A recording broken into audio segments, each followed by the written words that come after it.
Good morning, everyone. We're so glad that you're with us today. We're going to wait just another minute or two while we watch more of our numbers go up.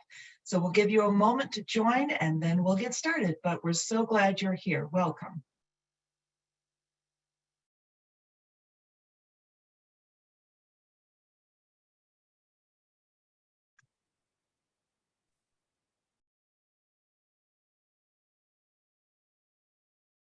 If you're just joining, we're waiting just another moment for more of us to join, and then we'll get started. We're so glad you're with us.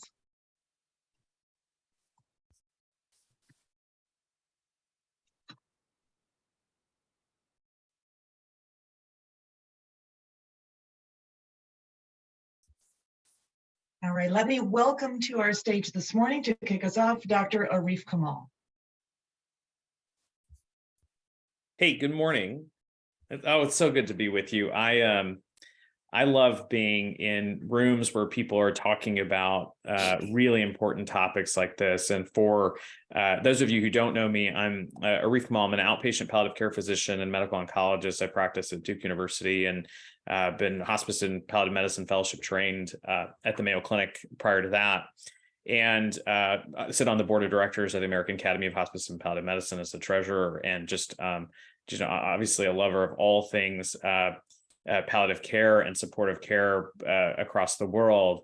I love when people get together to talk about this, because what it means is a lot of like-minded, passionate folks thinking about, these topics, because it used to be not that long ago that talking about supportive and palliative care was kind of like the nice to have, the last agenda on the 5 o'clock of a conference at the very end.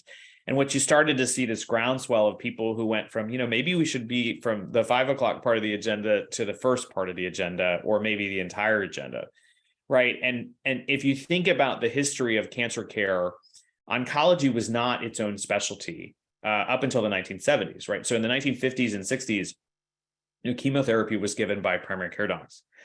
And as people started to realize that there's more options and more complexity in delivering cancer care, the field of oncology was born. And it was needed to be born because there was a specialization needed, both from an attention perspective, but also from a skills perspective, meaning that we need to pay attention to, it's not just cancer, but now it's lung cancer, and maybe now it's small cell lung cancer, right? That the degree of specificity meant that someone had to understand that degree of specificity. The complexity was that now we went from giving nitrogen mustard, one single agent, to now multiple different kinds of agents, so you needed to choose. And then what we really realized is that the vast majority of the improvements in cancer care, particularly over the last 20 years, has been our ability to get people through the treatments themselves. For those of you who sort of know breast cancer, which I'm a breast cancer oncologist, that it used to be that we took as much tissue as possible. And what we recognize is that the long-term effects on someone's quality of life, particularly related to lymphedemia, were so negative that some patients would say, there are things worse than death, Dr. Kamal. One is not being able to use my left arm.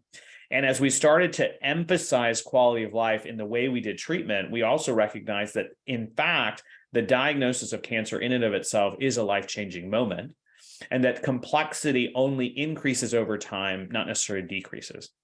And ultimately, I think for those of us who've been doing this for a while, clinical palliative care, is that we started in a space where eligibility and the intensity of palliative care thought and service and philosophy was really reflective of the stage of a person's cancer or their prognosis, meaning that we said, well, palliative care is that thing for people with stage 4 cancer or who have less than, let's say, a year to live. And the more modern approach now is to really understand with deliberate intent the complexity that a person is undergoing and could potentially undergo over time, and matching services to that. Meaning that I see patients in my outpatient palliative care clinic, for example, who have stage 1 breast cancer, but for whom that cancer may be the most straightforward component of an otherwise very complex life that they're living, and they're trying to live and thrive at the time where all these other things are intersecting with what they have going on. For example, increasing financial toxicity, issues regarding social isolation and loneliness, lack of caregiver support, pain, and I can go on and on and on. And so I thank you all for getting together to really talk about these important topics, to continue to recognize that palliative care is not exclusive to end-of-life care, though those are sometimes conversations I have with patients. But it's really about living, as long as possible and as best as possible, right? And that means that some people, a team, has to be in congruence, paying attention to how are things going, not just on a scan, but looking in the whites of a person's eyes and asking them, how are things going? Because there are plenty of times that I have been in a room where their scan looks like things are going fine, but you ask a person questions like, who's a trusted adult you can turn to when things are kind of rough, and they tell you nobody. But they don't tell you nobody with a straight face, to tell you nobody with tears in their eyes. Those are the moments that continue to remind me, and I think to remind all of us, that this is an important area of emphasis and focus. And so I congratulate all you getting together. I think you're going to have a great conference. I saw your agenda. It looks wonderful. And just so you know, the American Cancer Society will continue to partner, I think, in even a greater way in 2023 in these spaces, but because we recognize that, I think anyways, in 2023, the challenge in oncology is not finding the right cancer treatment. It's making sure that people have the right quality of life to get through that treatment. So with that, I'll stop. Congrats. Have a great day. We'll talk soon. Thank you so much, Dr. Kamal. We do appreciate you helping us kick off this morning. We appreciate your comments on this most important topic. Welcome, everyone, to our first forum for 2023. We're so glad that you took time to be with us. We will be focusing all this year on healthcare and health equity across the cancer care continuum. Today, as you know, our first topic is palliative care, and we appreciate Dr. Kamal kicking us off this morning. My name is Deb Dillingham. I am the Senior Director for Cancer Support Strategic Partnerships, covering the states of Ohio, West Virginia, and Michigan. Thank you for joining us this morning. We ask that if you've called in from a phone, if you could please enter your name and organization in the Q&A so we have record of your attendance. We wanted to let you know also that all lines will be muted this morning. And if you have questions, you can just type it into the Q&A tab on your screen. We will take questions as we have a panel conversation going this morning. You're welcome to put those in the Q&A as well. If we have time to answer your questions live during the event, we will do that. And if not, we will certainly follow up with you after the event. We're just so glad that you're with us this morning and you took the time to join us. We will be having poll questions during today's presentation. And I want to have our first poll brought up now, if you will, please.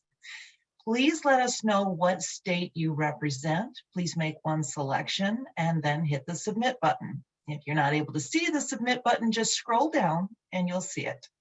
So if you will, just make your selection and what state you represent this morning. We'd love to know where our participants are hailing from.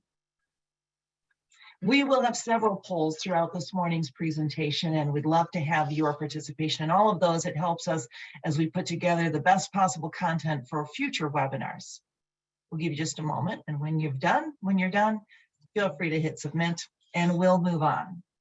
I want to thank our sponsors this morning.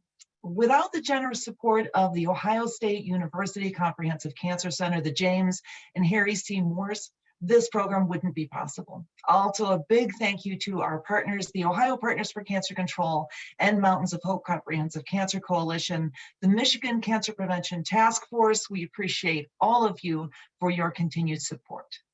Let's take a look at our agendas for this morning so you can see what we have in store for you.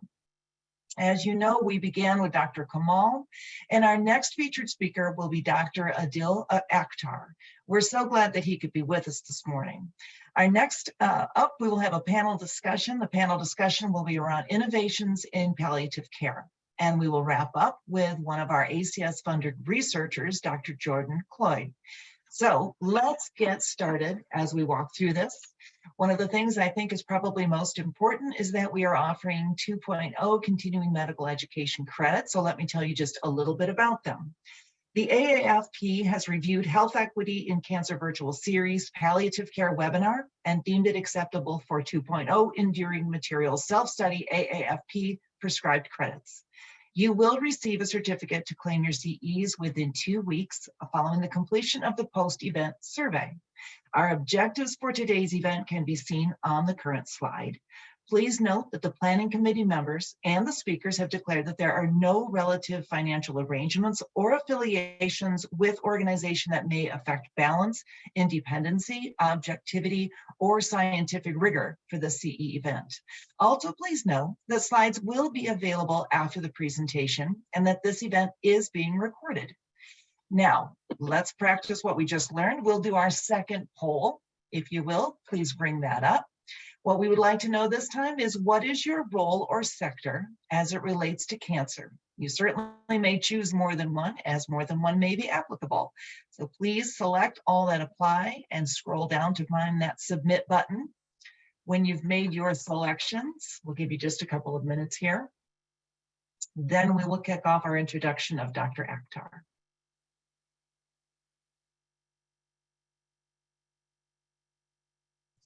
Okay. We'll give you just a second to wrap that up. And let me introduce Dr. Adil Akhtar. Dr. Akhtar is an oncologist and palliative care expert. He is an associate professor at the Department of Medical Oncology and Hematology at Oakland University's William Beaumont School of Medicine. He is chief of the Division of Palliative and End-of-Life Care for Michigan Healthcare Professionals, MHP. Dr. Akhtar specializes in oncology, hematology, palliative care, and hospice medicine. Welcome, Dr. Akhtar. We're so glad you're with us. Thank you so much, Deb. I really appreciate it. And I wanted to, first of all, thank the American Cancer Society to having this seminar on such an important topic. And I agree with Dr. Kamal that not very long ago, palliative care or end-of-life care was at the end of the agenda. So thanks for making it the main agenda and bringing it up in prime time. So next slide, please. Next slide. So my topic here today is palliative care in oncology or cancer care. This is a passion for me. I'm a medical oncologist. I've been in practice for more than 20 years. When I started my practice after my fellowship, I talked to my patients and always told them that I'm with you both in life and when it starts to end. And that was the reason why when the Palliative Care and Hospice Board was first established, I decided to take the board and become board certified in palliative care and hospice. So this is really my lifelong professional passion, and what I'm gonna present is my life's work. I'm also an artist, so I will just feature a couple of my paintings. This is a painting out of a series which I call Flowers for Life. It's on display in one of my oncology offices. So the agenda for the talk today is I'll initially talk about the philosophy in cancer care and how can we change the paradigm. We'll then talk about advanced care planning, palliative care, hospice care, difference between palliative care and end-of-life care, and how I do my goals of care discussions with the patient. I will then talk about our program, which is a community-based palliative care program.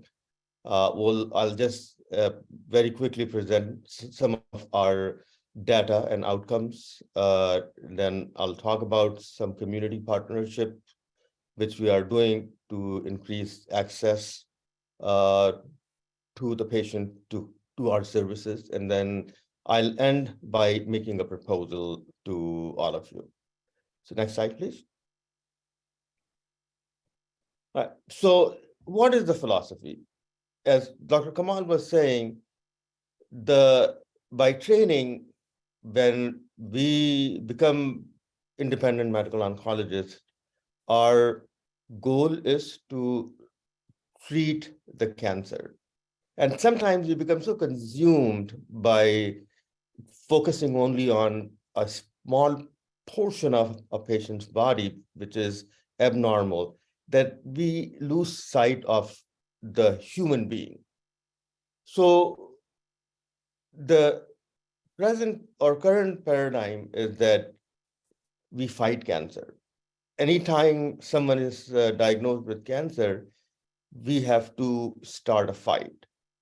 And the problem with the approach is that when the diseases start to progress, which it can, then the overall concept is that we are losing the fight and we're giving up. I think we need to shift the paradigm and let's treat our patients as a whole and treat the patient holistically and make patient the center of our attention and set the goal of care to treatment and healing and not start a war against cancer. We still treat the patient when cancer starts to progress. I think a very important component of our approach should be to involve not only the patient, but their caregivers, loved ones, and the family members in the decision-making process and as an ongoing team member. So I always tell my patients that your team is yourself, your loved ones, and your treating care team. Next slide, please. The other paradigm, which is now fortunately gradually being changed. So at the top of the slide, it shows that we have a cancer and we are treating patients with a curative or long life-prolonging treatment. And during that period of time, if patients are suffering from side effects of the treatment, for example, surgery, radiation, or chemotherapy side effects, we are not really paying attention to that. And all of us know that oncologists are notorious to give chemotherapy till the end. And when the end is really near, only then we involve the end of life care team or hospice service. As you see at the bottom of the slide, the paradigm shift which has taken place because of the acceptance of palliative care as a subspecialty is that we can give the patients their curative treatment or life-prolonging treatment. But while we are doing that, we are still providing them the support they need, which include not only physical support, but social, financial, emotional, and spiritual support. And then when the disease starts to progress and we have to transition the patients from curative treatment to end-of-life care, because of the palliative care, that transition is smooth. Next slide, please. So I divide the supportive care services according to our stage of life. So if we are normal, young, healthy, no illnesses, we should still talk about advanced care planning to all of our patients. There is a small town in Wisconsin called La Crosse, Wisconsin, where an individual took upon himself to start talking to his hospital staff, and then the patient, and then finally the whole population about advanced care planning. And as a result of that, that town, about 95 to 90% of the population of that town have already discussed and decided on their advanced care planning. And as a result of that, the cost of care in that town is one of the lowest in the nation because they're not doing redundant care. So normal people can and should talk about advanced care planning, and I will come back and talk about advanced care planning in a little bit of detail. When we are diagnosed with cancer or any serious illness, and we are still going through curative treatment, we should still talk about the advanced care planning. Once the cancer starts to progress, or once patient starts to have symptoms, we should involve palliative care sooner than later. And at the terminal of stages of the disease, we involve end-of-life care or hospice care. Next slide, please. So let's talk about advanced care planning just in a little bit of detail. So what is advanced care planning? Advanced care planning is a plan which you tell your family and loved ones if, suppose, you are unable to speak for yourself or unable to make your decisions. So that's advanced care planning. Advanced directive is a legal document which we sign along the witnesses. The advanced care planning has two components.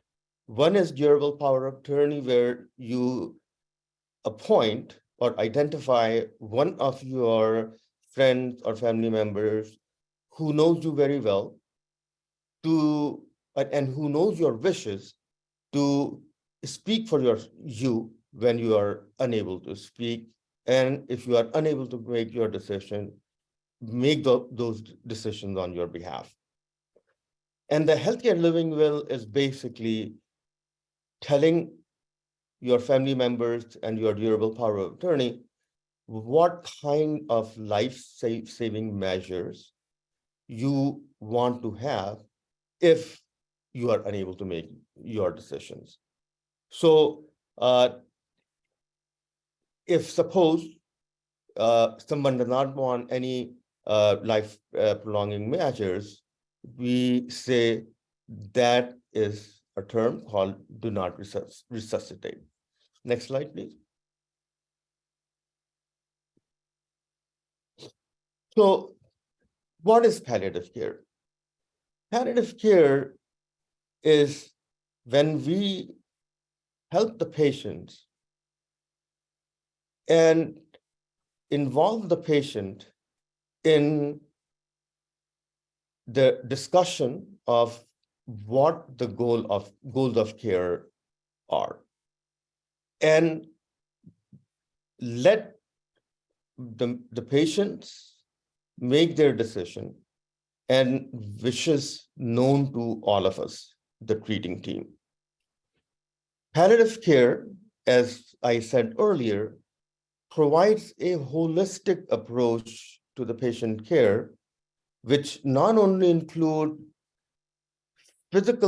taking care of the physical symptoms, but also fulfilling patients' emotional, spiritual, social, and religious needs. It helps to improve or maintain the quality of life for both the patient as well as their families. And the beauty of palliative care is that we can involve palliative care at any age, any stage of the disease when patients are suffering from a serious illness. And also, it can also be provided along with curative treatment. Next slide, please. So these are some of the symptoms of where we provide patients with the relief, including pain, weakness, fatigue, dyspnea, nausea, vomiting, constipation, and also depression, anxiety. Also, as Dr. Kamal was saying, the financial toxicity, because social work is a very important part of our palliative care team, as well as spiritual and religious distress. Next slide, please.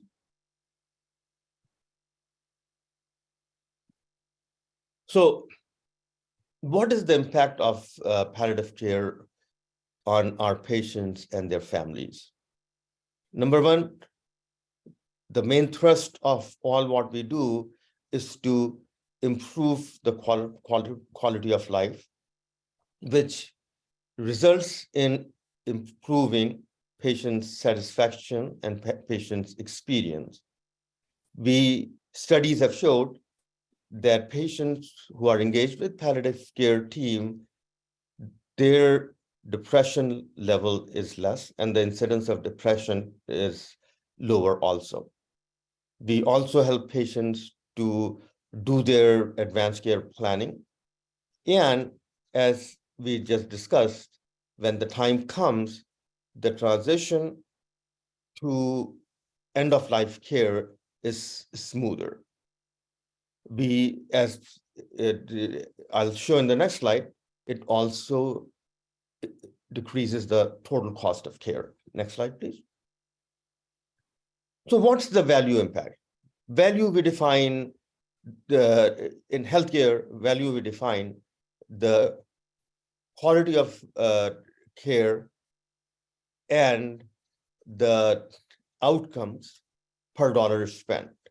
So as we can see, if we involve palliative care in the community, in patients' place of residence, we decrease the emergency room visits by 35%, hospitalizations by 50%.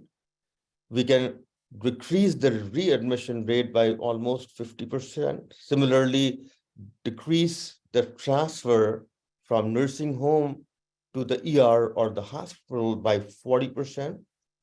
Palliative care has been shown to decrease the length of stay in the hospital significantly. And as I said, it decreases the cost of care sometimes by 30 to 35%, and it provides better continuity of care. Next slide, please. So what is the difference between hospice and palliative care?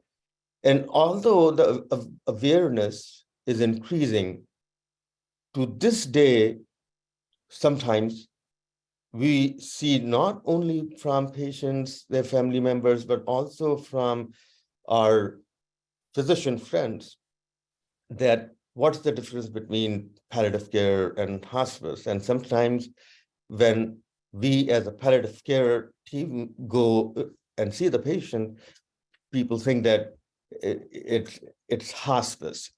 So the major difference is really the timing. Hospice, we involve towards the end of life, and palliative care, we can involve at any stage of life or any stage of the disease. Hospice supports, again, not only the patient, but the family before and after the patient passes away in the process of bereavement. And all hospice care is really palliative care. In the case of palliative care, any kind of therapy patient could be getting, life prolonging, curative, we can involve the palliative care. And I'm sure there will be questions about it in the panel discussion. Next slide, please. So how do I do the goals of care? And this is a question which has been asked of me a number of times. And in cancer care, the goals of care discussion is a more of a subspecialized discussion. So, and we go through this every day with our patients. So what I do first is that I review the case thoroughly before I go in. I always set up a time with patient and their family. I always hold the discussion with the patient. I always choose a quiet, peaceful place, and I always address the patients when I'm having the discussion. And it always helps for the patient and the family members to start by seeing maybe a CAT scan or a PET scan where I can show them the disease is progressing to a point where we should discuss what should be the next step in the care of the patient. I always spend the time. I always turn on my beeper phone. I give the room my full attention, answer the questions very patiently, take all the questions. And whenever I leave, I always leave behind one of the family members. If the palliative care team, nursing team is available, I would leave behind the palliative care nurse or nurse practitioner. And by doing this, patients will understand where their disease was, now it's progressing, and why they are having the pain or the symptoms. And that's why we have been invited to be involved in their care. Next slide, please. So now I'll change gears and I'll talk about the program which we have put in place. This is another of my paintings on paper. It's a drawing and a painting both. Next slide, please. So what we have done is that we have developed a really robust and a comprehensive community-based palliative care program in partnership with a multi-specialty physicians group in Metro Detroit called Michigan Health Professionals. We have one of the largest oncology division in the state of Michigan, and the MHP oncology practices are scattered all around the Metro Detroit area. It is, as I said, a home-based or facility-based community palliative care program. It's a multidisciplinary team. It's led by palliative care board-certified physicians. It is nurse practitioner driven, meaning the nurse practitioners are the main team members who are in constant touch with patients and their loved ones. In our team, we have spiritual care, social work, massage therapists, and if the patients need any other services, we have community partnerships. And one of the partnerships I will talk about a little bit later on in my talk. It is a consultative management service. It's not a home care service. We work very closely with the primary oncologist. So one of the things about oncologists is that we are very stubborn people. We are shy of asking for help. So to work with a group of medical oncologists, you have to win their trust. And to win their trust, what we did is to make a team with them. And we are in constant touch with them. We always get their opinion as to why are we seeing a patient, and then we keep them updated on an ongoing basis. Next slide, please. The process is that the referral is called to the nurse practitioners. We call the patient to set up an appointment. If the patient agrees, the nurse practitioner will go to the patient's home, and then when they do their consult note, it is either emailed or faxed to the primary oncologist. Everyone has the primary oncologist cell numbers. We can call them anytime. And if we need any other services, if the patient needs any other services, we arrange for that. Next slide, please. So what we did, because initially we had some hurdles, but then we set up a palliative care and end of life committee within the physicians group. Then we trained the committee members to go and then train their and educate their group members. And along with that, we initiated a comprehensive education program for not only the physician, but the physician's office staff. And we encouraged early referral to the program.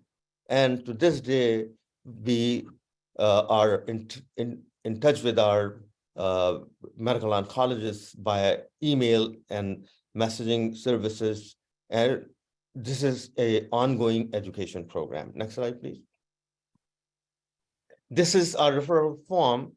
And the point I wanted to make is that they, in the form, they specify why we are seeing the patients. And when we see their patients, we try to not cross the lines, and we work with the existing primary oncology team. Next slide, please. So I'll just very quickly go through a few of our research posters and presentations, which we have done in the national forums. Next slide. So first we looked at where are the patients spending their final days, final 6 months. And what we saw is that patients who are engaged with the palliative care team, they spend more time at home and not in the hospital's ER and facilities, as compared to the patients who are not engaged with the palliative care team. Next slide. And then we looked at some of the cost and quality measures. Oncology care model was a innovation program from the CMS. And the purpose of the program was to improve the quality of care and decrease the cost of care. And MHP participated in the program. And again, what we saw is that the palliative care engaged patients were spending more time at their residence. The cost of care was lower, and the referral to both palliative care and hospice was earlier or sooner in palliative care engaged patients. Next slide, please. Then we looked at the pain control. Pain control was better. The next slide, please. The inpatient hospitalization for pain control was less with the patients who are engaged with the palliative care. Next slide, please. So let me just talk about community partnership, because my firm belief is that we can increase the access by forming community partnerships. Next slide, please. So we, in our practice area, we have a significant Jewish patient population.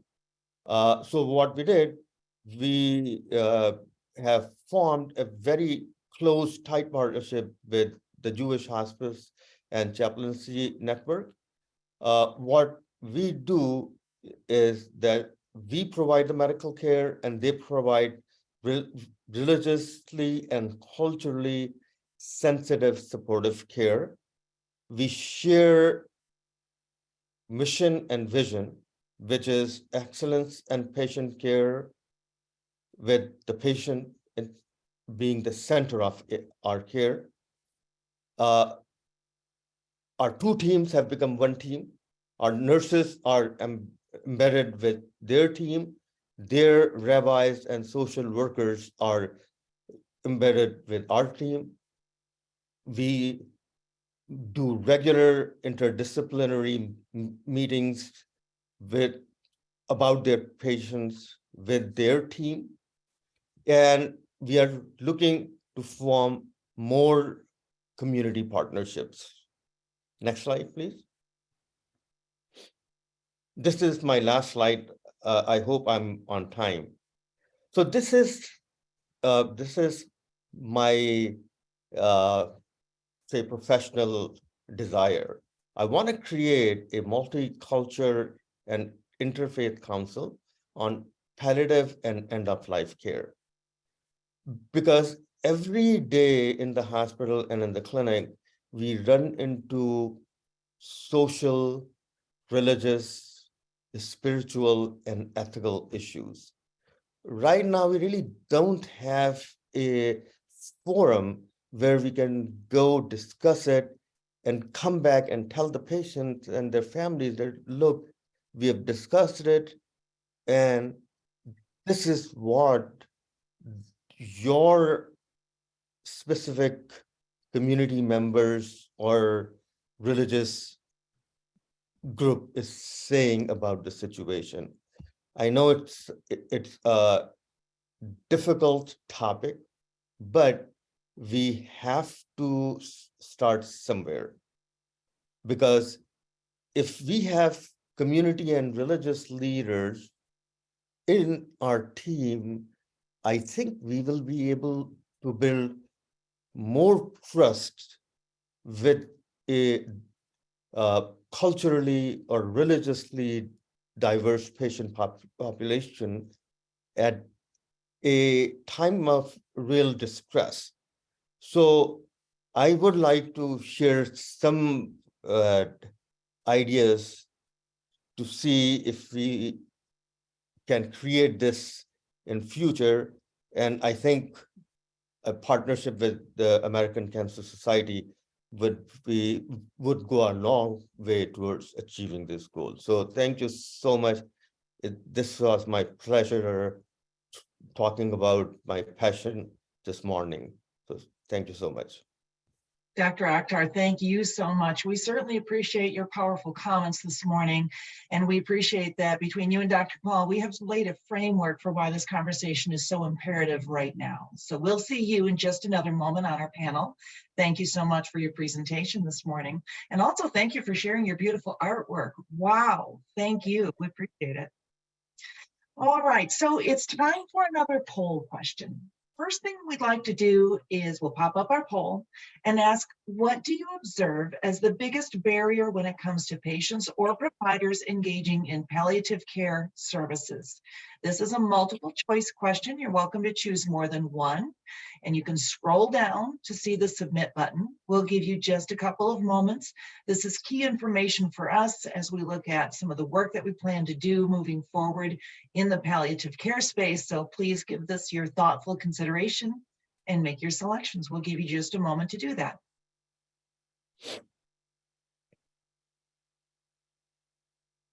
Okay, and if you've made your selection, please scroll down and hit the submit button.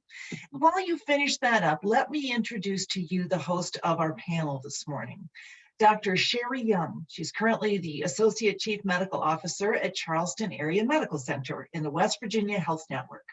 She most recently served as the Executive Director and Health Officer of the Kanawha Charleston Health Department. Dr. Young's recent awards include the YWCA 2022 Women of Achievement Award, the 2021 West Virginia Family Doc of the Year Award from the West Virginia Academy of Family Physicians, the 2021 We Love Our Community Awards for Servant Leadership from the Charleston Area Alliance, the Angel Award from Senator Joe Manchin, a certificate of congressional recognition from Senator Shelley Moore Capito, and a certificate of appreciation from 13 News Gives Back West Virginia American Water for COVID-19 response. In December of 2021, Dr. Young received an honorary doctoral degree, a doctorate of humane letters from the University of Charleston. Dr. Young has been a tremendous advocate for the society, and we're so excited to have her as the moderator of our panel this morning. Thank you, Dr. Young. I'll turn it over to you. All right, thank you so much, Deb. What a wonderful introduction. And I have to say, I credit my team for all of the great work in COVID, and I credit our community, because that is what happens when we build our communities together. And that is why it is so important that we have these discussions today. So I want to thank the American Cancer Society for bringing this discussion to us as healthcare providers and as community members, and in our professional lives. We need to have this discussion. As Dr. Akhtar was talking, one thing hit me that it should have hit me a long time ago. There's two universalities, and that's us as human beings, as healthcare providers. Between us and our patients, we have a beginning of life and we have an end of life.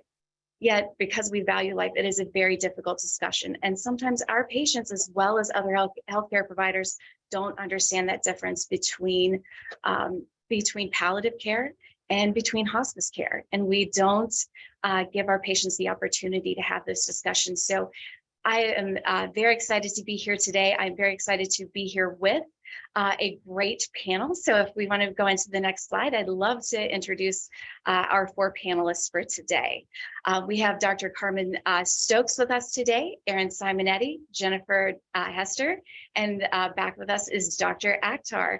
And I would like to take a minute for you guys to talk about the work that you're doing in your individual communities and what it means to be with us today. If you'd like to start, Dr. Stokes. So good morning, everyone. My name is Dr. Carmen Stokes, and I am the navigator for the GAVINI Center for Cancer Prevention. Our goal really is to focus on partnering with patients to prevent cancer or to prevent cancer recurrence by reducing risk factors, as well as increase education for the individual, for the family and patients, as well as the community. I do have a background, about 30 years nearly in nursing, and I'm also board certified as a family nurse practitioner, but my passion is both patient and provider education. I was an associate faculty member for 20 years, and I just am committed to making sure that we get the knowledge out there. Appreciate Dr. Akhtar's presentation. There are so many gaps, and looking forward to our conversation today. Thank you, Dr. Stokes. And Erin Simonetti, if you'd share a little bit about yourself, please. Absolutely. So my name is Erin Simonetti, and I'm a registered art therapist at Karmanos Cancer Institute at McLaren Flint in Michigan. And I have a master's degree in art therapy and have been practicing in oncology for the past 9 years. And my whole purpose, if you're not familiar with art therapy, it's a form of psychotherapy, and it integrates traditional models of therapy with art. So things like cognitive behavioral therapy and other things like mindfulness-based art therapies that have been really helpful to help patients through their process. And so my goal is to help with both the emotional and the physical side effects of cancer, like anxiety and depression, grief and loss, PTSD, finding purpose and meaning after a cancer diagnosis, and also helping their family members, as well as helping with things like pain and fatigue. And so art making has been shown to help patients process their emotions, help them calm their nervous system, and increase serotonin levels. So not only are we trying to help increase quality of life, but we're also trying to reach people before they hit crisis. So rather than waiting till people are really struggling, we're trying to help them develop some coping skills in the meantime. So we provide both group and individual art therapy sessions for our patients. And the most beautiful thing of all is that because of funding that we have, it is free to our patients. So it's accessible, and it doesn't matter what type of insurance they have. So it's not only just for our patients at our cancer center, but also within the greater Flint cancer community. So I'm really grateful for being here today and for asking you to join us. And I also wanted to add that I really liked Dr. Akhtar's artwork that he included, because I feel like that's very integrated into a lot of this healing process for our patients. Thank you, Erin. That's a wonderful synopsis. Dr. Akhtar, is there anything else you'd like to share with the group? So one thing I wanted to emphasize is that if you look nationwide, there are a lot of inpatient palliative care services. The problem happens when the patient is being discharged, because not every community has palliative care program in the communities. So I think that's what I'm passionate about. That's what our program is predominantly about. And I think as a group, I hope in future we can continue to discuss how to create these programs in the community so that we can increase the access to palliative care and end-of-life care. That's wonderful. And also on our panel, last but certainly not least, Dr. Hester, would you like to say a few words? Yes, I'm really happy to be here. I really value the American Cancer Societies. I do a lot of referrals for my patients. I started my career in oncology and cancer care over 20 years ago, and actually board certified in oncology and palliative care. As I was working with cancer patients, I found that the part that I loved most about it was really digging in on symptom management and helping to ease physical and emotional suffering that comes along with cancer, and preparing people for what's to come. And that really drove my interest in palliative care. I also really enjoy team-based care, which by definition, palliative care is interdisciplinary, meaning we work as a team together to take care of the whole human. When I moved into, I started the palliative care inpatient palliative care program at the Christ Hospital in 2010. We started out with a full interdisciplinary team, including chaplain, social worker, physician, nurse, and pharmacist. And we've grown. We had grown over the years. And so now we have a robust program. Our penetration in the hospital is quite good. So we're doing a lot of good work there. In 2014, the oncologists in our hospital looking at a landmark study looking at the outcomes of palliative care with particularly with lung cancer patients, that there was a survival benefit to having palliative care involved in the care concurrently, less depression, some of the benefits that Dr. Akhtar had mentioned before, said, we need to stop having the conversation of not yet. And it was decided with our oncologist that, if somebody has stage 4 cancer, let's not overthink it. We'll just consult palliative care, and, it may be more of an introductory visit, but it allows us to find the places where we can be useful. And then in 2018, ASCO, the American Society of Clinical Oncology made a recommendation that specialty palliative care services should be available to any patient with advanced cancer, ideally within 8 weeks of diagnosis. I'm really glad that Dr. Akhtar mentioned the call to provide outpatient palliative care, because we do catch some of these people inpatient at diagnosis, but many times the care and that initial reach out needs to occur outpatient.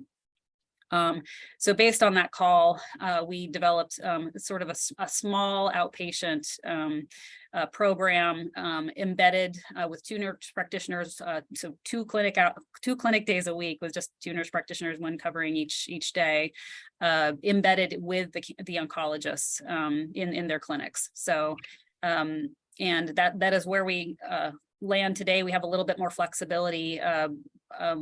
We sometimes will pop down from our inpatient work to see somebody in the cancer center when possible. And then, you know, COVID was not fun, but it did speed up the availability of telehealth. You know, like, how do we do this? Everybody was figuring it out at the same time. And so we have been able to expand and reach people, and we're doing a lot of telehealth visits. Video visits, which has expanded our ability to reach people who are farther outside of the Cincinnati bubble. So yeah, that's a little bit about what I do, and I'm really happy to be on the panel.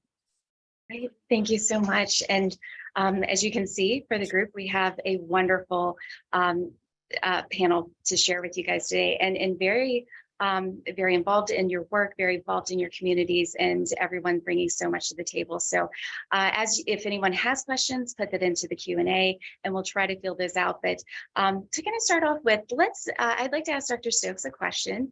So how in your work and in your health system are you using community-based organizations and getting that collaborative effort out there for palliative care and end-of-life care? So really, it is about building those relationships, as you stated. Being a part of different events with ACS has been very helpful in meeting different people out there. Prior to being this role some years ago, I also worked with Karmanos. And I think that it's important. I've done a lot of community-based participatory research in the past.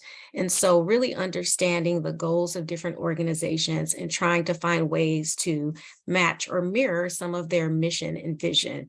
Our services also are free. So a lot of times when I go out, I explain to them that not only do we do education, but we also help the patient to navigate services. So for screening, if they have a family history and they're concerned, if they want to develop a lifestyle plan change, we can collaborate with their physicians. So I really just introduce that information to the different community organizations, and we try to come up with a partnership. A recent partnership that is evolving and we're finalizing is like with the, Catholic Charities. They do work with the homeless population, and they also provide medical as well as dental care. And so I'll be going in and doing some work with patients one-on-one to help them with their cancer concerns and identifying additional screening coming in for services as well. And Dr. Stokes, as you had mentioned, having insurance or not having insurance, that can be a barrier to receiving preventive services and receiving care. How are you helping navigate throughout the community? You mentioned Catholic Charities and some other things. How are you helping provide that equity for those uninsured patients? So then this is where I will work with some of our oncology social workers, as well as different resources within the health system, because the SM GAVINI Center is a part of Ascension Health. And so what we do is try to connect patients to different resources they may be available for. So if they're possibly eligible for Medicaid, to try to get them connected so they can start that process, or the marketplace if that's appropriate for them. And when it's not, then we do referrals. For example, in Michigan, we have BCCC. So that can help with mammograms and cervical exams, et cetera, as a part of screening. So wherever patients are eligible, even within Ascension, we do have funding that goes for patients who are in vulnerable categories and populations. And so they may sometimes be eligible for support for tests and treatments as well. So just trying to help people access the points that they are eligible for. And if it isn't something with insurance, then what other free programs may be available out in the community that they can be referred to.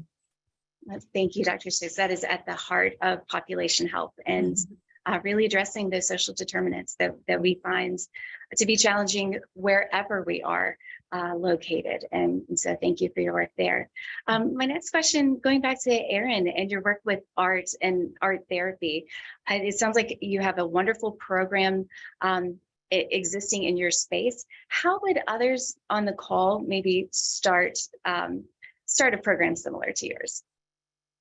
A great question. So first, you're going to need a registered art therapist. So I know we have some people that are in different states, so the requirements might be a little bit different, but it is a master's degree level. So you would have to find someone that has an ATR, but then also you're going to want to look for funding for the programs. So it could either be funded by the organization itself, or some art therapy programs can be funded through grants and donations. So our program is actually partially funded by our organization, but also through mental health grants and community health grants. And that is what's been able to help us make it very accessible to our patients because it is an outpatient program and it is open to the community, not just Karmanos patients itself. And like I've heard other people say too, the pandemic has really opened the door as well. So we've been able to provide both virtual and in-person programming. So the funding is not only covering like the salary and everything of the art therapist and the programming, but also supplies and stuff, because we have patients that may not be able to afford the art supplies. So we're being able to provide supplies for them that they can take home, especially if it's a virtual program. And then also provide supplies within our program for different groups that we hold, and if there's certain projects that we're using and exploring, so that way they do not have to come with those items. And that just helps us keep it more accessible. That's wonderful, Erin. Thank you for sharing that. For Jennifer, in your introduction, you were talking about the use of telehealth and the importance of that. And can you share with the group the importance of not only is this possibly started as an inpatient process, it can be started as an outpatient process, and how important is it to build those bridges between oncology, primary care, and inpatient and outpatient for the patients? Sure. Patients really trust their oncologist, which is good. They're going through the prognosis and treatment options. So having that really close connection and trust, which has been mentioned before, between the oncologist and palliative care is really important. If your messaging gets misaligned, it gets confusing for patients and breaks the relationship potentially with the oncologist or more likely the palliative care clinician. So really important for there to be close communication between the specialties.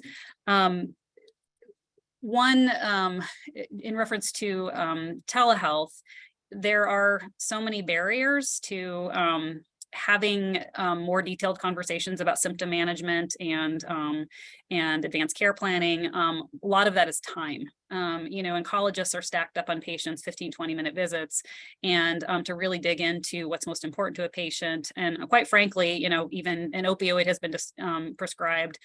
How do you manage that safely, manage constipation? Those are long conversations.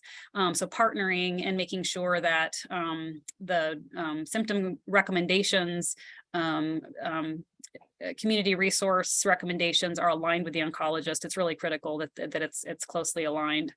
And that's one benefit we found to be embedded both inpatient and outpatient with our oncology group. That is a wonderful point. And, they're both specialties being managers of that patient and having to deal with the side effects of a medication that could be subscribed by or prescribed by someone else. So it very important to keep those lines of communication open for the patient. Thank you for sharing that. I did not answer your question about telehealth. Oh, please. the benefit that we're seeing is because of that time factor. Not all patients, we can't always arrange to have the co-visit alongside the oncologist, for logistical reasons. But if a patient has, an hour and a half drive to come in to see the oncologist, and maybe they've got to come in for lab draws and treatment, they're often not interested in coming in for a whole separate appointment. So that's where video visits have really been handy for folks, whether they live near or far, because there's just a time toxicity to cancer treatment as well. And telehealth has been very, very helpful for that. And Sure. that is fantastic. Can I add something to that? Absolutely. Don't mind? Yes. So as you know, our program is community-based. So our nurse practitioners and the rest of the team has to drive from home to home.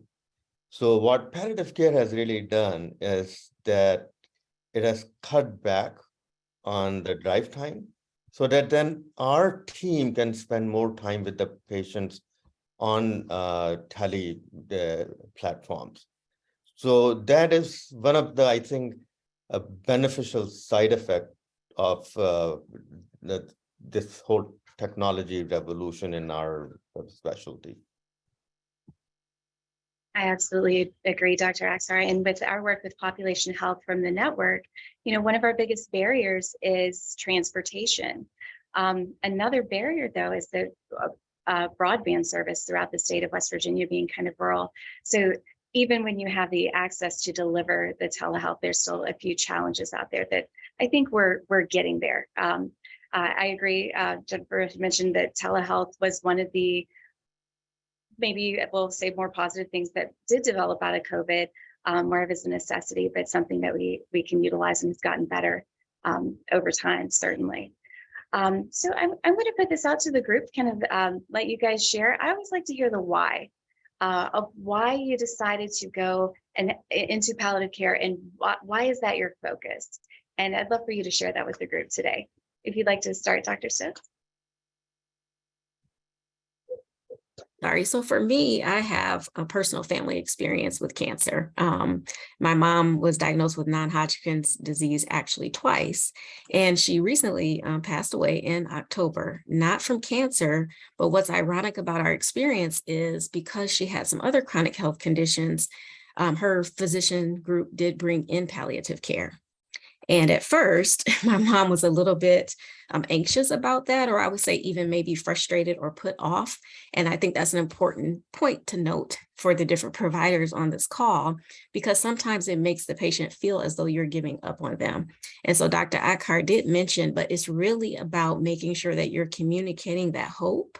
And that we're not saying that you're dying immediately or soon, but rather we want to support you in the process of living and what it feels like to live with a chronic disease and with chronic pain and issues like that.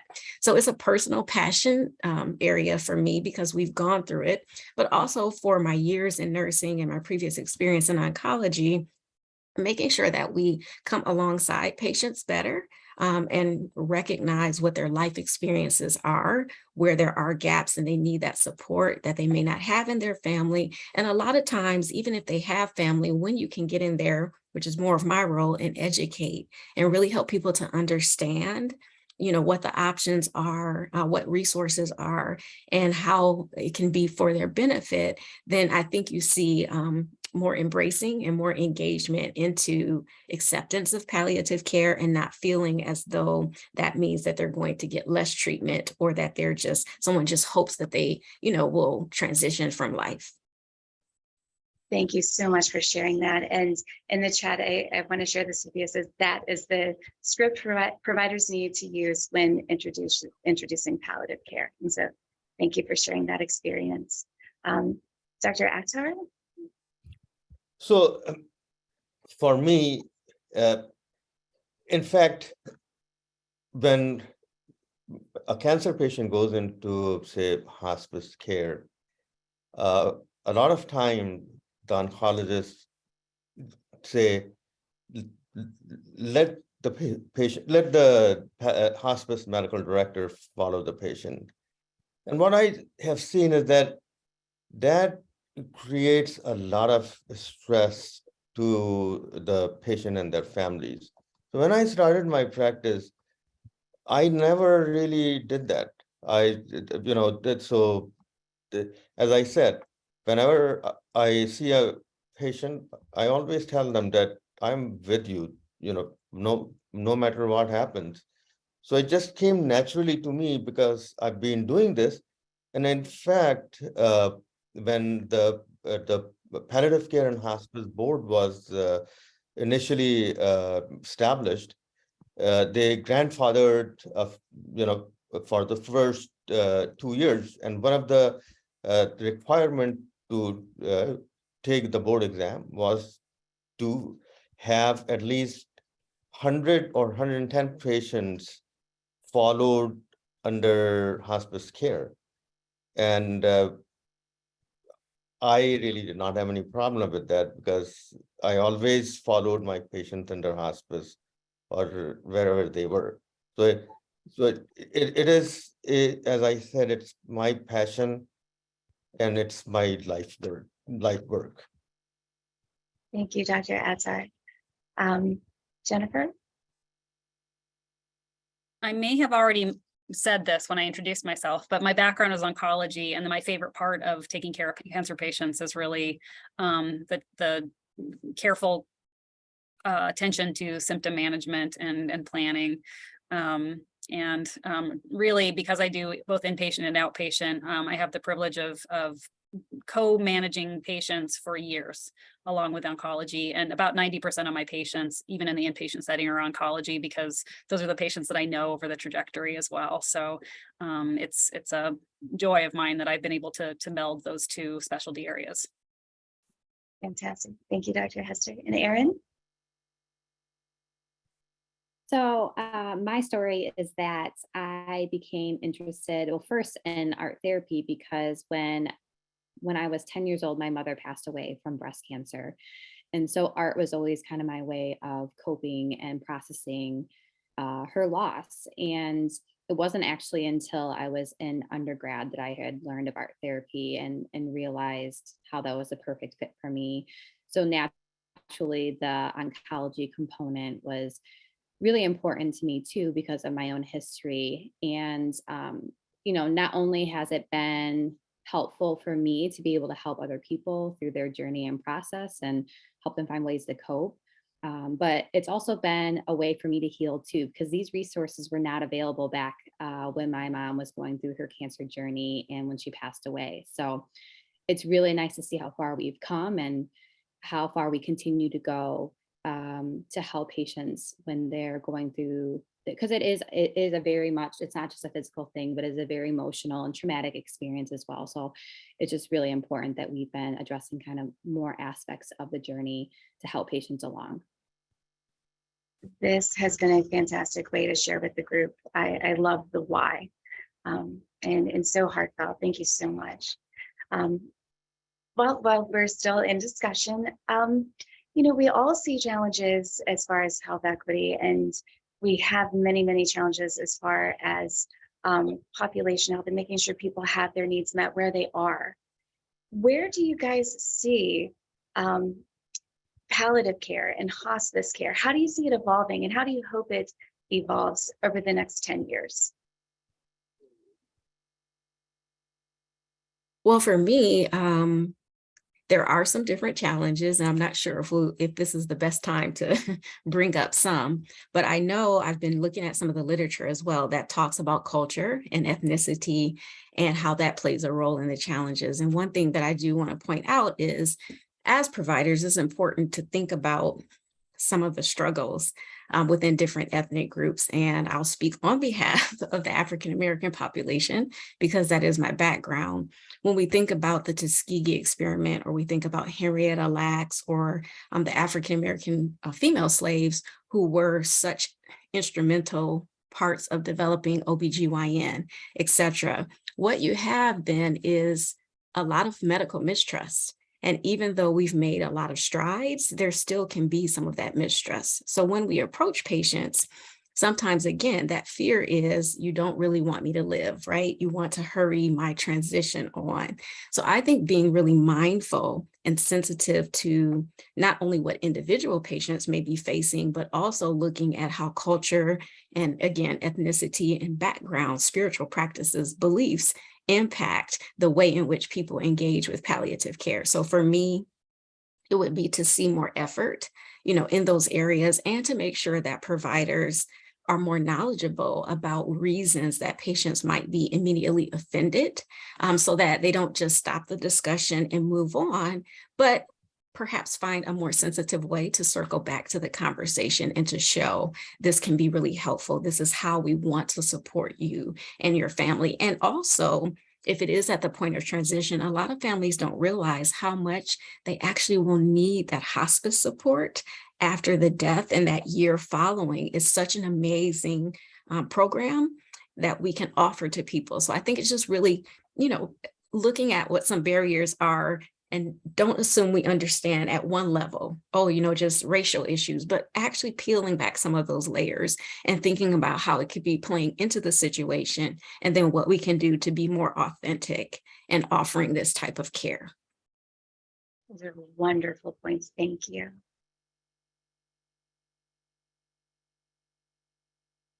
I'll speak. I would love to see movement towards changes in how palliative care and hospice are reimbursed. And I think that's an important thing that we haven't really talked about. It's one thing to say palliative care can happen concurrently with life prolonging care, and that's true. But unlike the hospice benefit, which is a program that you enroll with, and it comes with nurse visits, aide visits, volunteers, chaplains, social workers, particularly in the community, reimbursement for palliative care is really just another clinician visit. So doctor visit, NP visit, and that's how it's reimbursed. So it can't really cover the entire team-based care that many seriously ill patients need.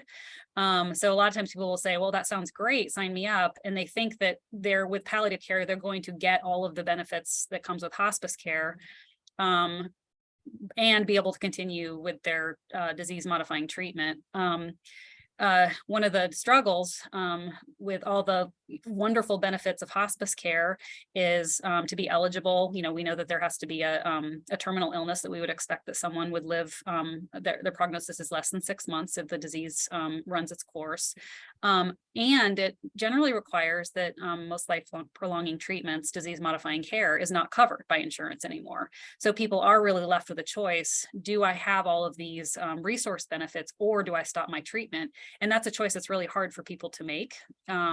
So if there was reimbursement for team-based care for people who are seriously ill, that really helps them live into what the needs are when they're sick, that would be nice. Thank you. I can go next.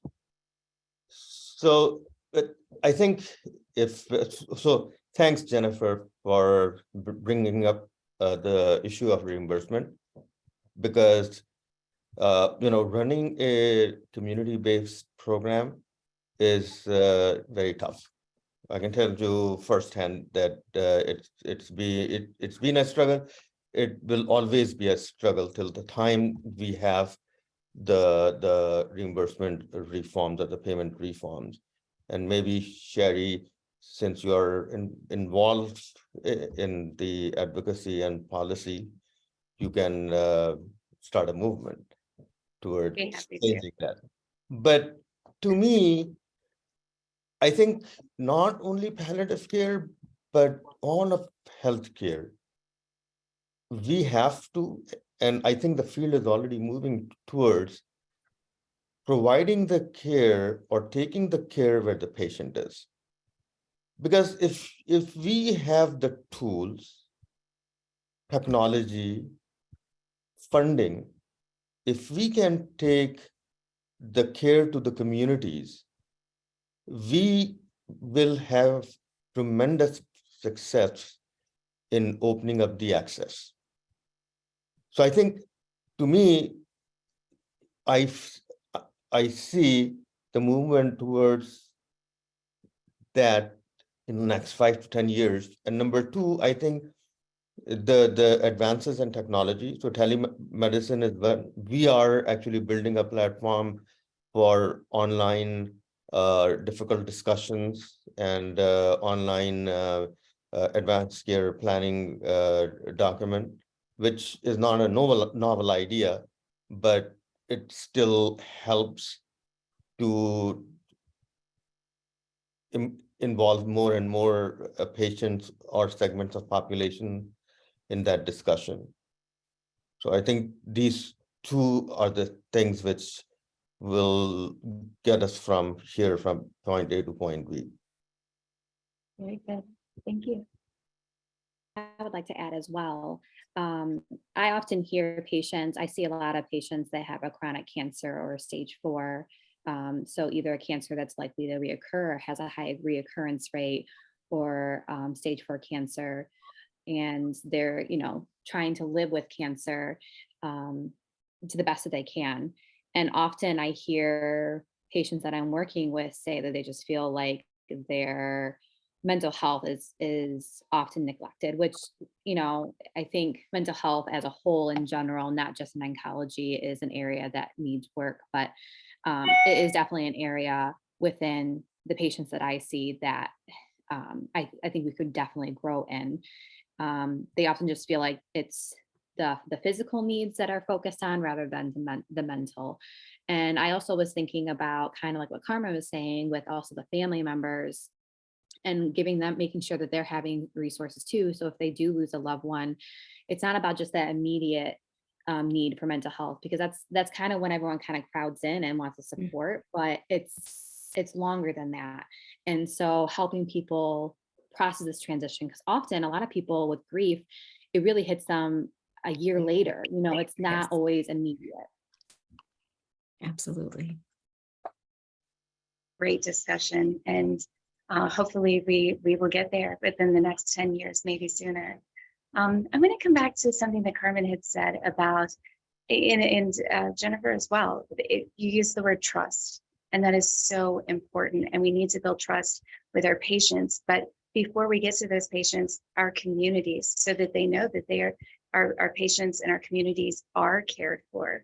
So going back through the panel, how do we peel back those layers of the onion? How do we educate ourselves to have that discussion and be cognizant of race and ethnicity and religion, so that we're giving the correct care and the correct needs to our patients? Well, some of that with community health organizing that I've done in the past is a lot of times providers go to the community and they approach the community as if they are the expert. And while the panel has all of the credentials behind their names, the truth is, when you are approaching a community, you aren't the expert. They are the expert. They know what it is that they need, and they know what barriers they've encountered. And they may even have some very innovative ideas about how to solve problems and to come up with solutions. But very often they are not treated as equal partners at the table. And so that erodes the trust even more. So I think really taking a position of equity at that point and moving forward and trying to develop more equity. I think also, again, is really hearing what some of the needs are in the most immediate and addressing those needs before we try to push forward some agenda. And so there may be programmatic things that have to be done in order to have a successful program. But if you're constantly focused on what has to be done, then you can't really be listening and you can't really be addressing those needs. Another thing that I think in terms of culture, there's been a lot of language through the years about cultural competence, cultural, sensitivity. And I think we're finally at a place where they're calling it cultural inclusiveness. And so when people think about competence, they sort of feel like, I took a class or I went to a seminar and I feel competent now, the end. But if you think about inclusivity, then you're really always growing and always learning and always striving to make sure that whomever's at the table feels included, because we have all kinds of differences, gender differences, socioeconomic differences, race differences may be some of the more obvious ones, but there are different types of needs that people have, even spiritual, health and differences. So I think it's really just approaching with respect for expertise and approaching as a partner, and then looking at what immediate needs might need to be addressed before we move forward with some of our own programmatic or institution needs. Great answer. I wanted to just, the word that comes to mind, Dr. Stokes, when you were talking, is cultural humility. Approaching a patient with that partnership, really pointing out that yes, the medical team are experts in what treatments, what we think would happen prognostically, what medical treatments are available, but really clarifying that what's most important to an individual, what their wishes are, values are, hopes are, they're the experts in that. And so the right answer is not what medical treatments are available. The right answer is where do the medical treatments and the expertise of the patient family about their own values, their own culture, where does that align? Yes. Yes, and I second everything that's been said so far, especially the listening part. I think if we're really wanting to understand our patients, they're the ones that can provide that for us. And just bringing the mental health thing back into the picture, a lot of people have anxiety about treatment or the unknowns, or and that can all affect how they're even hearing things or processing things. And so if you're wanting to develop trust, they really need to be heard and have their concerns heard. So it's a lot of times too, it's just taking the time and sitting with people and really just listening. Yeah, I love that presence. And I think one of the things that we see a lot across healthcare that we probably are not doing a good job of addressing is pain management. And I think that is huge when we start to talk about palliative care and engagement of the patients, because a lot of times patients are afraid that, as Dr. Hester said, we're going to tell them what the best treatments and things are, but somehow pushed down on the list is how they're handling the pain and whether or not they'll be adequately medicated because of fears within, the medical environment. At that point, people aren't drug seeking, they're in pain. And we need to think about, acknowledge that pain and how to treat that pain. And very often there's a conflict with many providers about the way they've been trained and restricting medication and the needs of the patient and actually hearing those needs. And I know firsthand, again, from my mom, years of having multiple sclerosis and being on pain medication, being dismissed very often, like you have enough pain medication. But when you add in all these comorbidities, it was a very difficult time, back to what Erin said, to get people to actually hear what her needs were so that she could better cope with the situation. In my opinion, I think, as I mentioned in my talk, it's all about understanding the community, understanding whom you are serving, and forming community partnerships. So as Carmen, you were saying, or Jennifer, you were saying that we are the expert in medical care. This is exactly what we have done in our partnership with Jewish Hospice.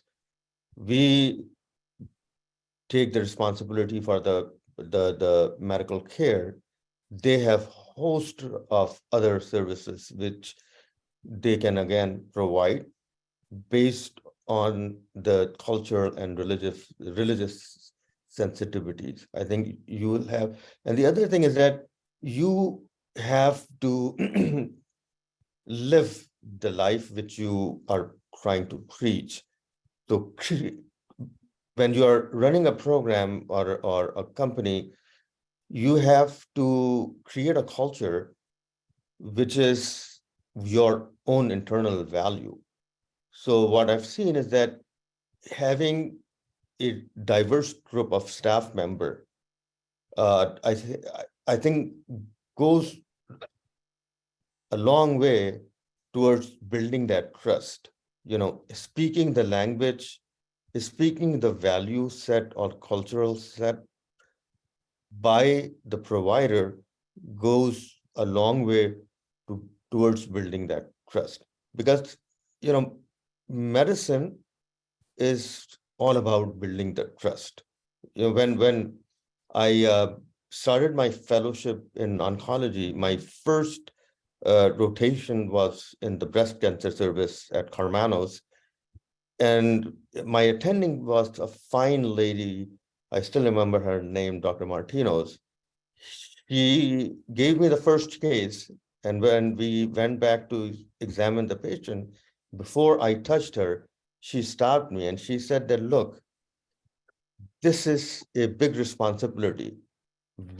In which profession a woman will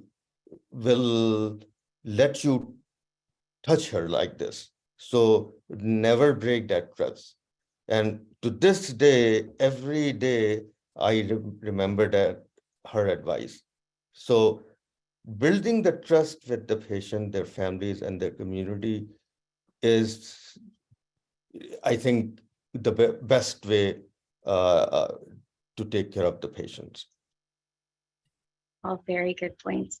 So I'm going to open up with one last question. It's a suggestion from the questions in the chat. But if you were going to give some advice, our final pieces of advice to the people who are listening today, and how they could improve their palliative care process, whether that be with the referrals or building that trust, making sure the patient's needs are met, what is the advice, the final piece of advice you would want to give to our listeners today to help them, their big takeaway?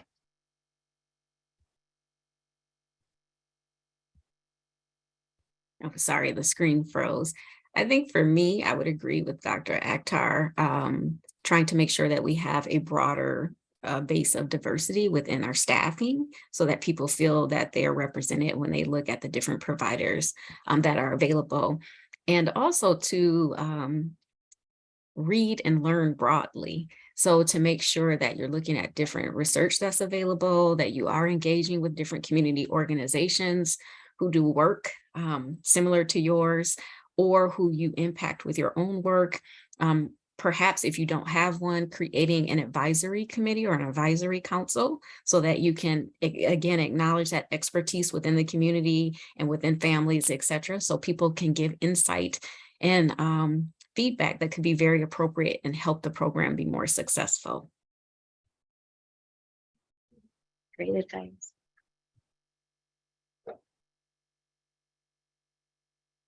I can go next. In my opinion, it's about communication and building bridges. So communicate clearly with your referring physicians, and communicate clearly with your staff and your patients. Absolutely. Dr. Hester? Yes, I guess my for the community takeaway, we've all acknowledged that there are barriers, communication barriers, frankly, to recognizing someone who needs palliative care, how to talk to them about it, how to refer, and language is very important. I know, just as an example, like if I've been involved with a patient for 3 years and then we're having a goals of care conversation where a transitioning maybe into hospice, and in my co-visit, the message is it's time to think about palliative care. It's very confusing for patients who have had palliative care all along. Conflating end-of-life care with palliative care is a barrier because people, who are in active treatment, that's not where they are. So there was something in the comments in the chat a little bit earlier about scripting for what to say. I think that can be a really powerful tool, because if you're not sure what to say, if you get some basic language around, okay, what are the words that I use when I describe palliative care, can be very helpful. The Center to Advance Palliative Care has actually done some work on what are the words that we should use. And some key words are extra layer of support for people who are seriously ill, to help ease the suffering related to serious illness. So if we take some of those key words that have actually been focus grouped and tested with actual humans, it can really help us as medical people describe what the services are. And so I would encourage folks to find that language out there and create their own script of how to integrate that into conversations with patients and families. And truly, if it's understood that this is part of your cancer care team, and it's good medical care to tend to your symptoms and plan and help with coping. And people who feel well do better in treatment, that it can truly become concurrent and understood that it's just normal, good medical care for people with advanced cancer. And the scripting may help with that. All right, and you got a big kudos on the scripting, by the way, in the chat. So a lot of encouragement there. Okay, Erin? Yes, I agree with a lot that's been said. I truly believe that education is power. So to make sure that people understand what it truly means versus sometimes the misconceptions that are going on, because I also go sometimes with the mistrust, making sure that things are accessible, that again, with the education, making sure, if they're learning about it, make sure it's accessible as well. I always tell my patients to advocate for themselves, to ask questions, and to keep asking those questions if they don't feel like they're being heard. And on our end, to make sure that we're listening and making sure that we're explaining in detail, because I often feel like as providers, we can get burned out and we see sometimes the same thing over and over again. And so we forget to put in the detail, or sometimes we're juggling so much that we don't always put the time in for referring certain things out, and some things get missed. So I know that our environments don't always allow us to slow down, but I do think that that is a big area that we can help support our patients and ourselves and our own mental health. So I think all of that kind of encompasses a way that we can move forward. I like that, empowering the patients as well as a little bit of self-care I heard in there, which we can all use, because everybody on this panel that I'm looking at is trying to save the world. So self-care definitely needed. So one of the questions in the chat was asking Dr. Stokes to go back on and expand on hesitation and what that looks like and how to address that. I think sometimes when we do introduce a concept, even if you have had a clear explanation, the patient and or the family, the patient may be willing, but you may have some resistance on behalf of the family. And so it may not show up as bold resistance. It may just be more of hesitation, like a lingering, or we need more time to talk about it. And each time it's brought up, it's pushed further down.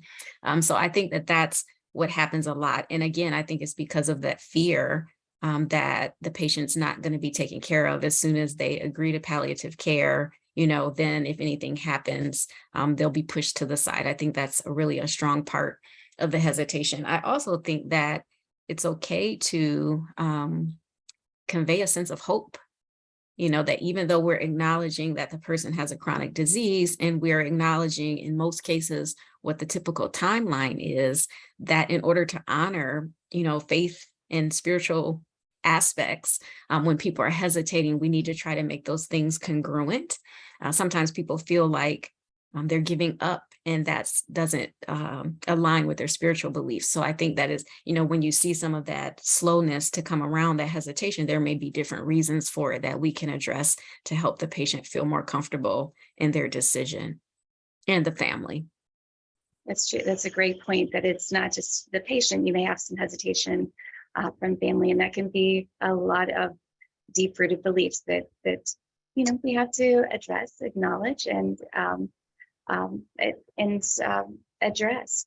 So one of the questions that just came through on the chat one of the new measures that they are looking at for outcomes is feeling heard and feeling understood. I think the panel has certainly highlighted that today, but are any of your programs using that as one of the outcome measures, and how are you measuring? So I personally am, but I wouldn't say that that is has been influenced by my organization necessarily. It's something that I do with my patients. Every so often, I send out surveys to see what programs are working, what are not, what would they like to see more of, what was not helpful.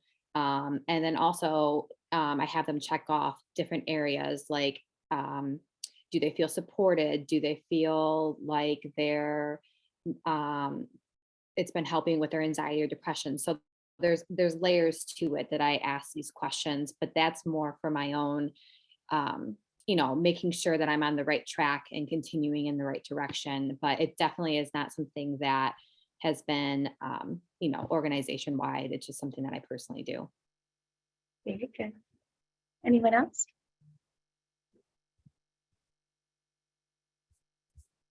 I probably would say the same, like post evaluation, to see if people feel that their needs were heard, if the way that I paraphrased it back captured what they actually meant, I think can be really useful. We recently adopted, we had been using a standardized assessment tool for symptoms, and our team used the Memorial condensed scale. Many palliative care teams use the Edmonton scale. Recently, we adopted the IPOS, which is the palliative care outcome scale, and it does include some questions that get at that a little bit more. Namely, hold on, I'm trying to pull it up here so I get it right. One of the questions that get at it is, are you getting enough information? That doesn't necessarily answer everything, but it is a standardized question that we're asking, in addition to, pain, weakness, mobility, nausea. Are you getting enough information? Are you able to share information with the family? Are you at peace? So those are, we're finding, are getting at it more systematically in our conversations with families, because it's a call to ourselves to remember to ask. I will say that we have not started using it for data collection yet, but we do have it entered into our medical record as a quantitative measure. So that possibility is there, but we're still trying to get used to the scale right now, but that is something I'm looking towards in the future. And in our program, we are using a survey in our end-of-life care and hospice program, but not yet in the palliative care program. Okay. We have about 2 minutes left, and we have one last question for everyone. Do you use patient or lay navigators in your care process? And that could possibly be chronic care managers, transitional care managers. We could probably call them a lot of different things, but do you have someone to help coordinate and navigate that care inside and outside of the practice? So in our program, we have the coordination and navigation program for the palliative care. In general, it's a team effort. We don't have a separate set of like the oncology nurse navigation program, but our social workers have that main responsibility to be the quarterback of everybody's care. Very good. And other practices? At our facility, we have our nurse navigators, but what I do is if I am working with any patient and if they're needing any resources in addition to palliative care like that, then I take on the responsibility of making sure that they're getting connected to those resources. So it's kind of more of a collaborative effort. I like that, a team effort. And we absolutely use navigators. That's actually my role. But we also have oncology navigators, and then they're also specialized in, for like a breast cancer oncology navigator, et cetera. But it is still a team effort, as Erin said, because we work closely with the social workers and the chaplains as well to try to build a team. And then, of course, the oncologists. Yeah. Dr. Hester? We've made it a point to, we don't have our own, but we made it a point to really get to know and collaborate with the patient navigators with oncology, because they're really the linchpin for remembering, like, hey, this is who needs to get seen, and communicating back and forth with the oncologist. So both the disease specific navigators and also each oncologist nurse navigator has been, those relationships have been very helpful. All right. First, thank you guys. That was a wonderful panel discussion. Thank you for sharing all of those thoughts and best practices with our participants today. And with that, I think Deb is going to take the reins. Thank you guys so much. Thank you so much.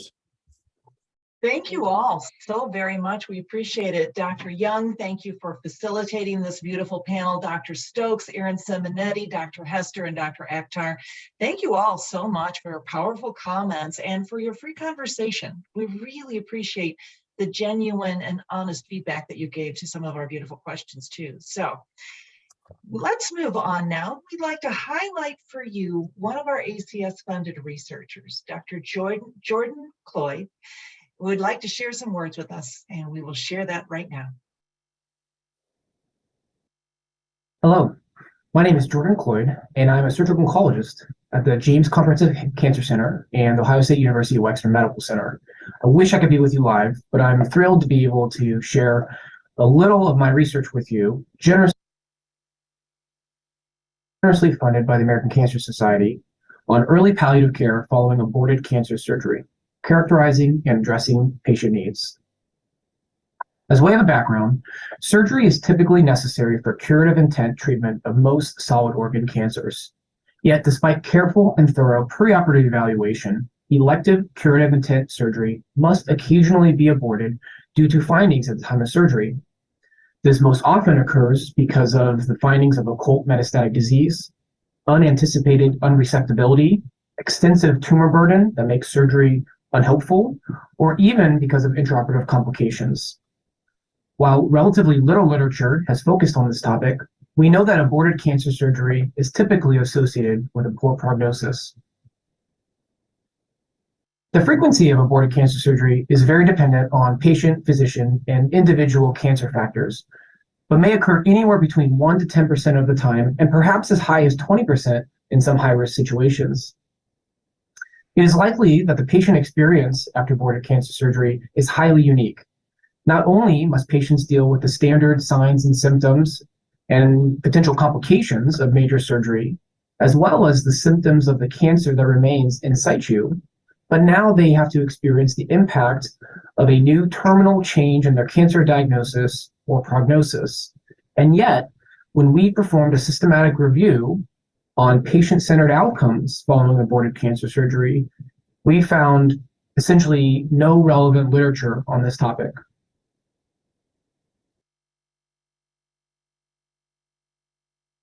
At the same time, surgeons may be ill-prepared to care for patients following aborted cancer surgery.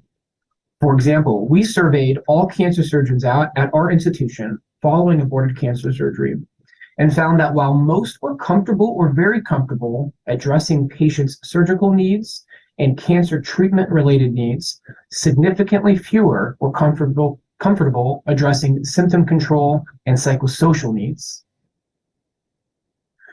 Furthermore, while surgeons' most important priority after aborted cancer surgery was ensuring their patients' recovery from surgery without complications, they perceived that their patients' most important priority was discussing next available cancer therapies.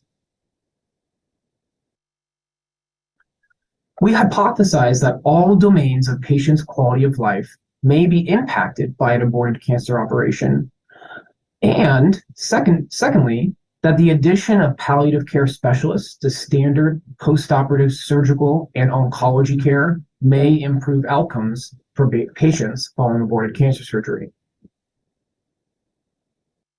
So the first aim of our current research proposal is to characterize the experience, preferences, and care needs of patients following aborted cancer surgery. This qualitative study will perform semi-structured interviews of patients who previously experienced aborted cancer operations during the past 6 months. We'll do this to better understand the patient experience and the impact on their quality of life following surgery. In aim 2, we will determine the feasibility, acceptability, and preliminary efficacy of early palliative care referral following aborted cancer surgery. In this prospective trial, all patients who undergo aborted cancer surgery will be offered ambulatory palliative care referral within 1 month of surgery. The primary outcome of this aim is feasibility and acceptability, but secondary outcomes will include changes in quality of life, mood, prognostic awareness, perceived stress scale between baseline measurements and follow-up measurements at 3 months after surgery. Other outcomes will include resource utilization, the content of the palliative care consultations, and perceived patient and physician-related barriers. So in conclusion, aborted cancer surgery is both common and associated with unique patient care needs. Early palliative care may improve patient quality of life following aborted cancer surgery. This American Cancer Society pilot and exploratory research projects in palliative care of cancer patients and their families award will provide the necessary preliminary data for the design of larger multi-center trials evaluating the efficacy of patient-centered intervention, for example, palliative care referral following aborted cancer surgery. I look forward to sharing ongoing results of this research with you and others in the near future. I am extremely appreciative to the American Cancer Society for its support. If I can answer any questions about this work, please don't hesitate to contact me using the email listed here. Thanks, and have a great remainder of your session. Thank you, Dr. Cloyd. We certainly do appreciate your fine presentation this morning, and we also look forward to learning more about your research as you progress, so we appreciate that. I'd like to draw your attention now to the chat. We'll be dropping in there for you some of the American Cancer Society resources we have on palliative care. As you look at some of those, just know that those will also be a part of the follow-up email that we'll be sending to you post-event today. So we have another video that we would like to share with you. This one focuses on the American Cancer Society and our work overall in the health equity space.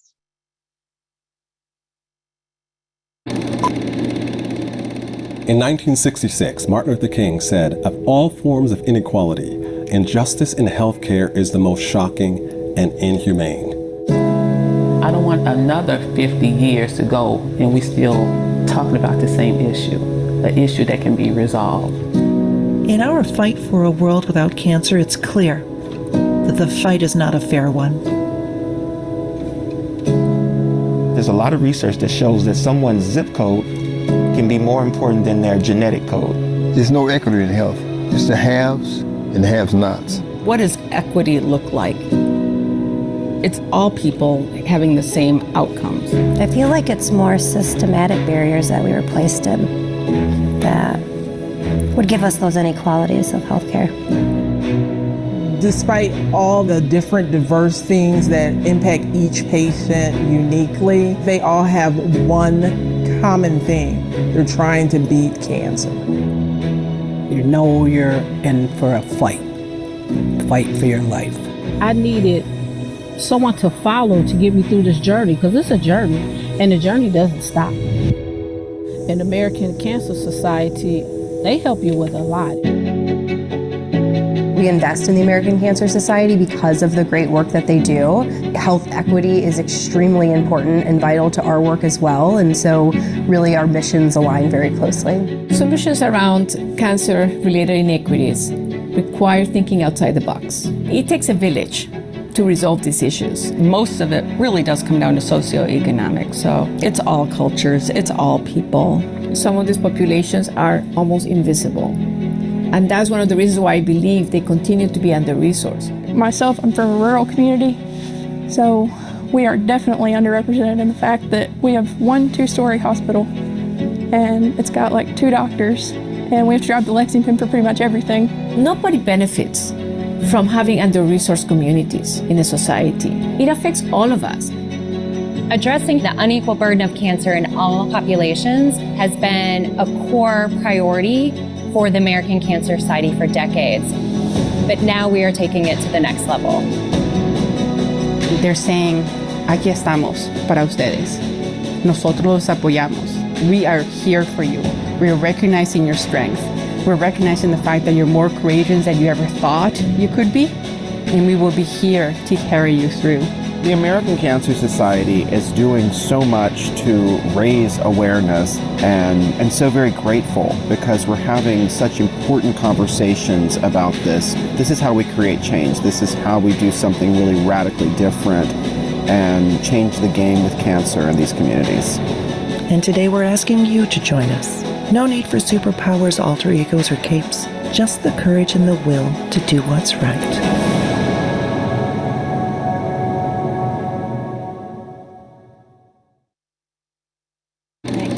For that important video. We appreciate that.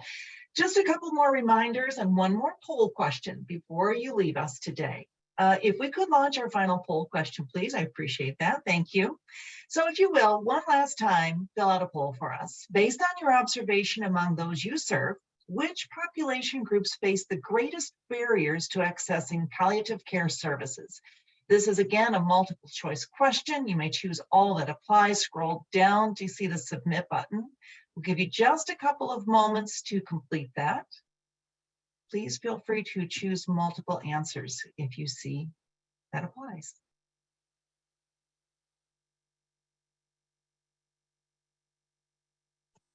Thank you so much. And while you finish that up, I want to share with you that this was the first of a series of 5 forums that we'll be doing on health equity across the cancer care continuum. This one obviously was focused on palliative care, and it's a great place to start. We will resume in March, on March 23rd, with our colorectal cancer forum. Again, health equity across the cancer care continuum focused on colorectal cancer. The QR code on your screen, you can certainly take a photo and register right now. And we will also include a registration link in the follow-up email that will come to you with the resources from today's forum, as well as the slides. Just a reminder, the CME certificate will be sent out to you in 2 weeks. You'll also receive a post-event email with a recording of the session and the survey link that you'll need to complete to receive your CEs. We are so grateful that you took time to join us today. We hope you found this incredibly informing, and we hope that you'll see value in joining us for the balance of our 4 virtual forums yet this year. I want to thank you again for joining us, and thank you for your commitment to fight for a world without cancer. Hey, Deb, can we allow Carmen to have she would like to have a final thought that she wants to share. Absolutely, please. It really was just that I feel pretty passionately about this as well. Whenever we take care of patients, if we could just all approach the patient as if it was our family member, our mother, our sister, our brother, our own child. And with the number of cancer cases that continue to rise despite our strong efforts, it could even one day be one of us in the bed. And I think if we think about that when we're engaging with people and change the form from just a patient to how would I want to be treated? How would I want my mother or my child to be treated? Then we can make even greater strides in meeting the needs of our patients. Well said. Beautiful comments. On that note, we thank you for your time and attention today, and we appreciate you being with us. Have a wonderful day.